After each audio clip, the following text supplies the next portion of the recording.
What is going on, guys? Judo Sloth here and welcome to the ultimate Town Hall 11 recap.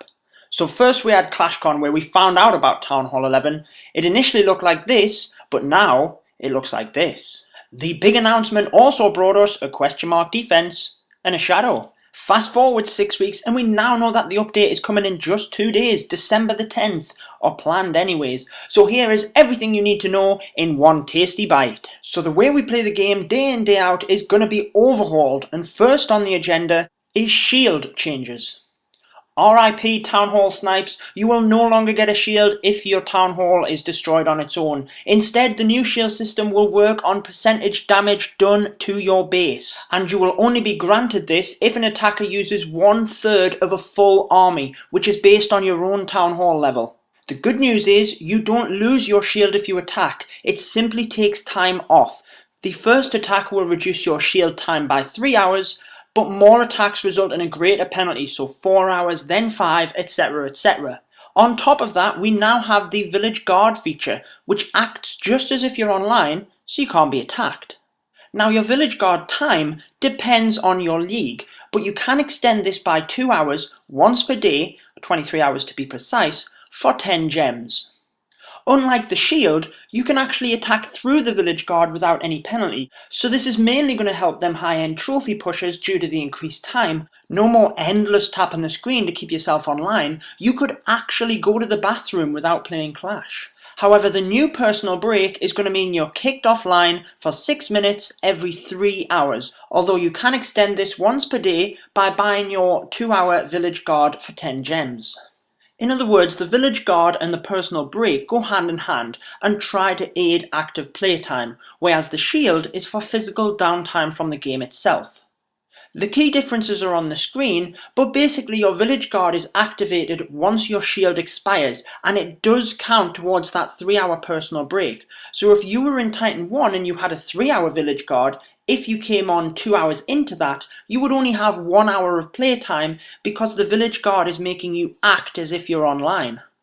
Another key difference is that you get an automatic 15-minute Village Guard if you are not granted a shield. Basically, if the attack isn't good enough. This will give you enough time to get online, reset your traps, re-request castle troops, etc. in order to get ready for your next defense. However, if you have 3 consecutive defenses without gaining a shield, the mercy rule will kick in and your personal break will then reset, because remember that will reset outright once you do have a shield. Next up on the hit list, changes to league bonus and trophy offers. First and foremost, your Town Hall is now loot storage. You'll have 10 million capacity in total, which means even you farmers, you'll have to protect it.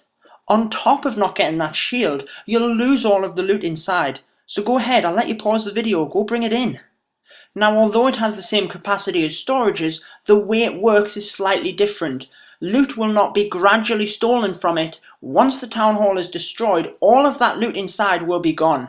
And yes, goblins will now attack the Town Hall because it is a loot storage. Mass goblin war attacks! So let's get back on track. These league bonus changes, they have been increased, but the amount that you get will depend on the damage that you do. This will steadily increase, and in order to get 100% of the bonus, you need to do 70% damage. 50% damage will actually grant you 80% of your league bonus, and 80% league bonus of one league is roughly the same as 100% league bonus of the one before, so if you can, push yourself up them leagues.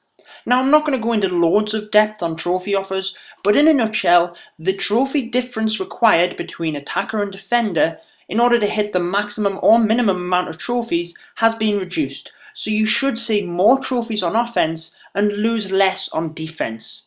The minimum amount of trophies you can physically see has also steadily been increased across the leagues, so as you get higher up you won't just see +1s over and over, you'll actually have something to fight for.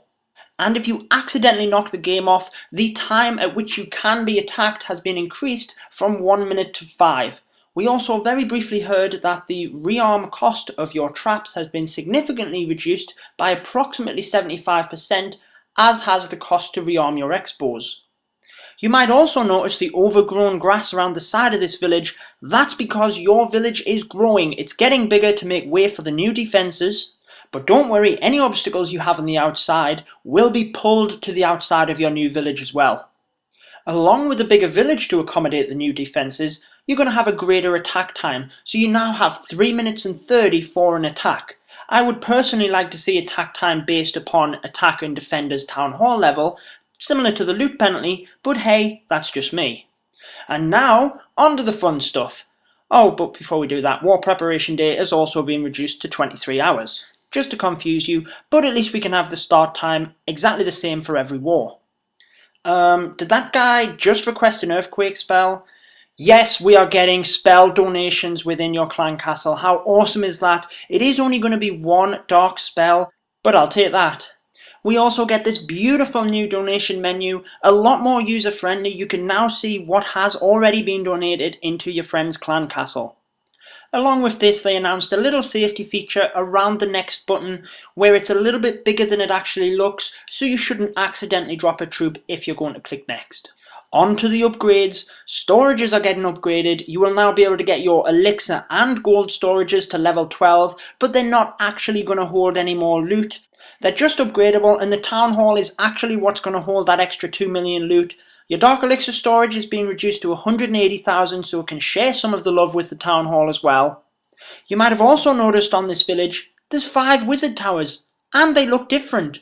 So your wizard towers are going to get an upgrade. They're going to level 9 at town hall 11, but we're also getting extra defenses. So you're going to get an extra cannon, an extra archer tower, the wizard tower obviously, the expo, and then the brand new question mark defense. So there's all the new defenses for you at town hall 11, guys, and you town hall 9s also have a free spell to look forward to. Check that out. Along with building upgrades, we're going to get troop upgrades. You can see the new lab there beautifully blending in with the town hall 11 theme. Minions to level 7 and witches to level 3 are what's waiting for you inside that lab. But you know it's only a matter of time before them scientists make another breakthrough. New achievements are also on the agenda, so start donating them spells. But also the eagle-eyed of you will see that the new defense is the Eagle Artillery. The eagle-eyed artillery, as it rains damage on anyone coming onto the map. We'll get to that in a second, but first we have that shadow I showed you, which is the Grand Warden hero. He is one funky wizard if you ask me, and he is flying. You can set this guy to ground or air. Unlike the King and Queen, he is also going to be upgradable with regular elixir, so no dark elixir for this guy. Moving on to see him in action, you can see that ring around him. This is his aura, and any troops within that are going to have a boost to their health. You might also notice him flying around zapping things at will, but his main use is going to be his special ability. You can see everything go orange there. They are currently invincible. He turns troops within that aura invincible for a set amount of time. Now on defense, as soon as the attack starts, he will move into a statue form you can see there. He still has his aura, and that is going to affect your defending heroes, clan castle troops, and also skeleton traps. You'll also notice the Eagle Artillery popping its head off into action. As soon as 100 troop space is deployed on the map, it will do this. You can see it shooting up them mortar shells into the air, and down they come on top of them dragons. It also acts very similar to the mortar in that it can't attack within a slight radius of itself. You can see perfect timing of the Grand Warden's special ability there. The Eagle Artillery shot into the air, but the dragons were invincible when all of that damage came raining down on them, and before you know it, it's dead. So the Eagle Artillery will have unlimited range on the map.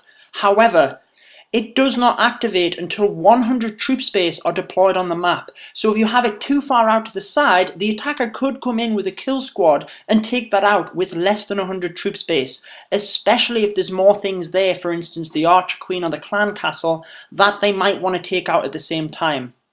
So I would recommend trying to keep this to the core of your base. However, we might see some nice troll bases with the Eagle Artillery out to the side, people coming in trying to get it, but all of the traps and Teslas are in the way. And obviously with the Grand Warden, you're going to want to try and encompass at least either your clan castle or your heroes to try and use that aura on defense at the same time. The other thing to mention about the Eagle Artillery is that it does do a small amount of splash damage when it makes contact. So all of that damage coming down, if it came down on 3 or 4 golems placed on one spot, it's going to do a massive amount of damage there.